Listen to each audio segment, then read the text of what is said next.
Hello YouTube, I am Nabil Ashur and with my friend Muhammad, Tony Osman.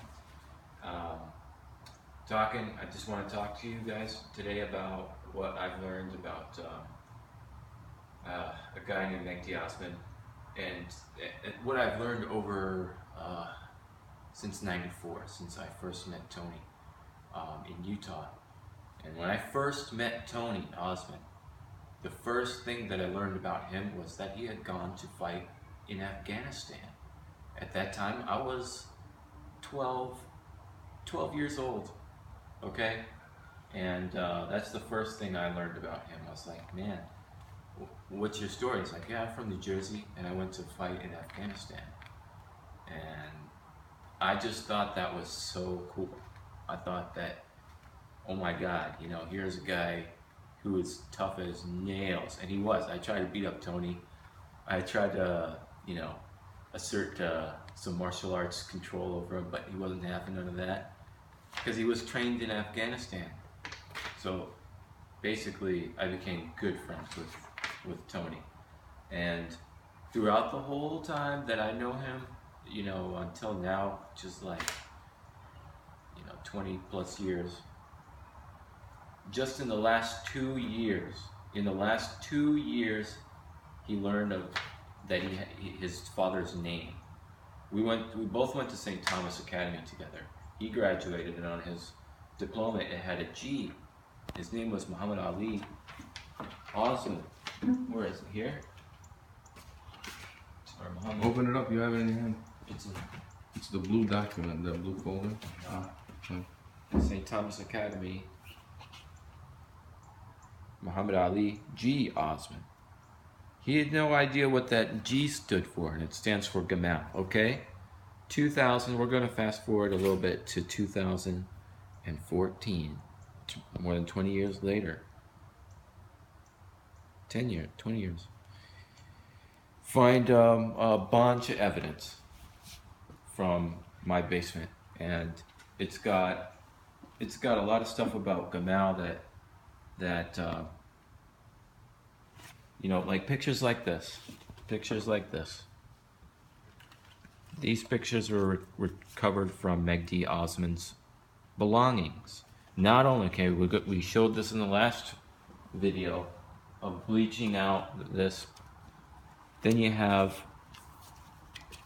when my friend get back from Pakistan, this is what he looked like.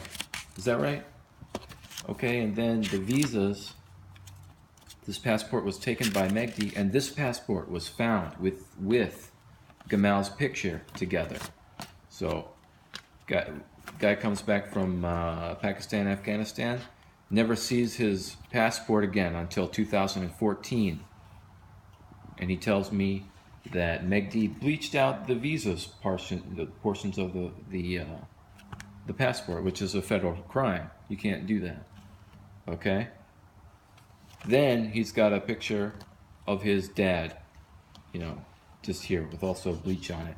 So you got a passport with bleach on it, a picture with bleach on it, pictures of the guy's brother that one of my best friends has never seen before in his entire life.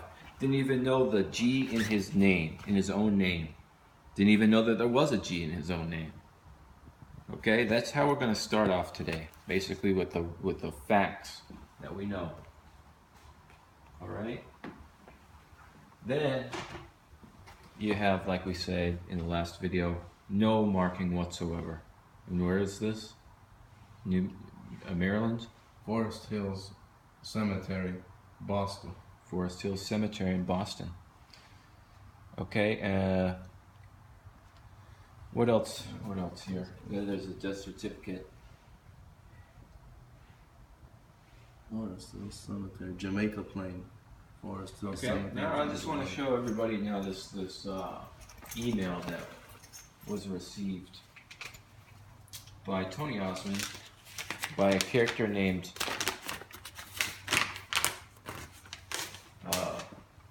Mohammed Mashal. Okay.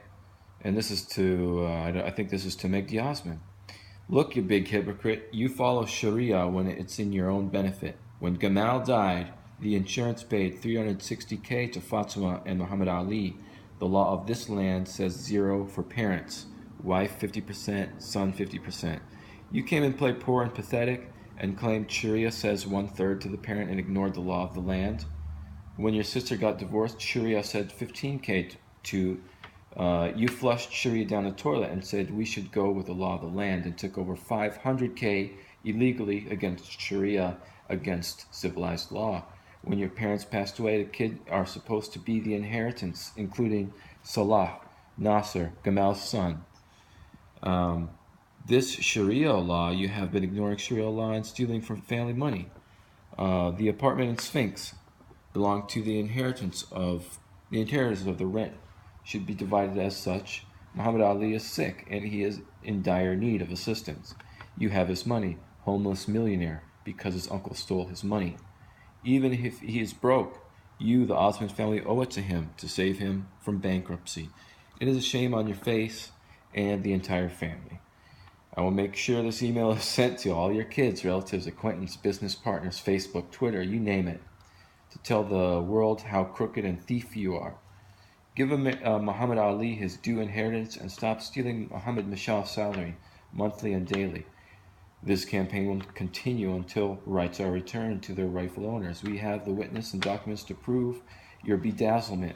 Sharia will come back and haunt you. It is a matter of time when all justice and transgressions and punishment from Almighty will catch up and destroy you.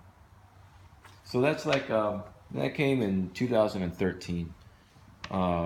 This alerted Tony that something was wrong, with not knowing.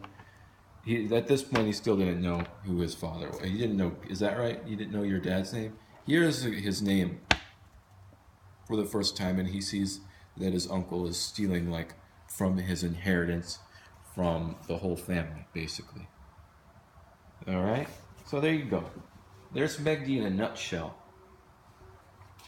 Stealing from little kids, basically. What else can we say? So I got the death certificate based on that, then I looked up the name. You looked up so this is the first thing that he looks up is his death certificate. Finds his dad's death certificate. Okay. Yeah, December 5th, 2013. This is official from so then I found cause of death. What was the cause of death? Multiple trauma with liver laceration. Okay, the liver laceration part. I mean, we got videos of Fatima Michelle pretty much confessing to what we believe was a murder. Amin Nagar, some guy. A doctor he had never seen from Ain Shams where Megdi went. And that person, the day he arrived, he was riding with Azza Mashal in a tow truck after they T-boned my dad, closing the road using those two Black Panthers there. The incident report here. The incident report right there. I mean, the report says it better than anything else. Here's the critical part. Trucks entering. And then it says that's exactly where the collision happened, where the trucks are entering. And the vehicle hit rock approximately the driver's door. So if you were hit T-boned from the right, on your left side as a driver of a car, how do you get a liver laceration on your right side? Who did that? That was Amr Nagar. After Gamal Osman was hit, Dr. Amr Nagar had to take control of the body in possession and to make sure Gamal Osman would die and bleed out. So Dr. Amr Nagar then stabbed Gamal Osman in the liver after he had been crushed by Azza Mashal in the tow truck.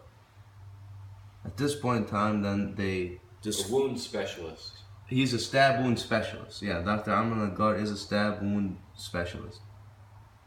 Oh. Who Gamal had never seen before. It's just unbelievable. So they murdered the guy, took his money, used it to fund terrorism, and build an empire of pretty much sleazy Egyptian terrorists. But what happened after that is pretty much also a key factor in understanding this what we're talking about here. Once they had all the money that they had, they still had a kid left over, and they had taken this kid with them all the way to Pakistan and Afghanistan to fight in jihad, maybe to blow up in a landmine somewhere. No basic, no medical care whatsoever was given. Beaten daily, tortured. They were refusing. The mother, Fatima Mishal, never once saying, here's, we got insurance money for you. We even have a house in New Jersey that's in your name. Nothing like that. It's you're subhuman. You're not even human. You're an animal. You're worthy of being beaten every single day for the sake and glory of Allah, or whatever that means. But really, they're just terrorists. They're just basically low lifes coming in here and making life hell for my friend Tony, and for me too. This is just bullshit that I have to deal with all this. I got better things to do than do the FBI's job for them. This is bullshit. So anyway, what else can we say today?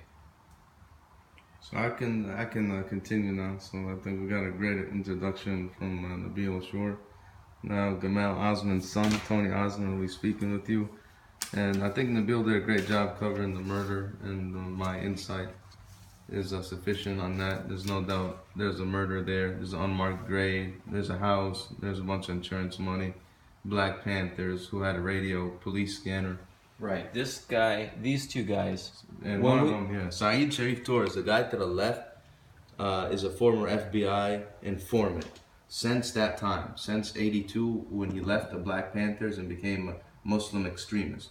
Aziz Mishal met Saeed Sharif Torres in a Taqwa mosque in Brooklyn, in New York City area, and also in Patterson, New Jersey, Jersey City, and Philly. And he was a tow truck driver at that time. This is an actual photo of the crime scene, and you can see a car coming up over there. That's Gamal Osman's car, headlights. And they have that road closed. Where is that? That's right here. That is Charles Street and Northeast Main Street. Northeast Main, Charles Street. You were there. I was there at the crime scene. And that's the truck. Where did you get that picture from? This picture was in my father's NCR booklet, which is this right here. All these photos, the crime scene photos, were all found in this NCR booklet. They were tucked in as so. You can see some stuff in the bed. Photos were tucked in just like that. What year was that?